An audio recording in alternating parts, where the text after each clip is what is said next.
নমস্কার। Green blog video থেকে jewellery থেকে কোনো আপনাদেরকে মেয়েদের জন্য নাকফুল দেখানো হচ্ছে। 22 ক্যারেটের নাকফুল,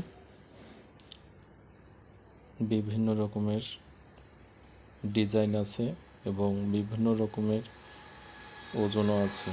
1 রতি, 2 রতি, 3 রতি ওজনের নাকফুল আছে। ডিজাইনগুলো যদি আপনাদেরকে ভালো লাগে অবশ্যই কমেন্ট করে জানাবেন এবং আমাদের ভিডিওটা অবশ্যই শেয়ার করে দেবেন, অন্যকে দেখার জন্য সুযোগ করে দেবেন। ধন্যবাদ আপনাদেরকে।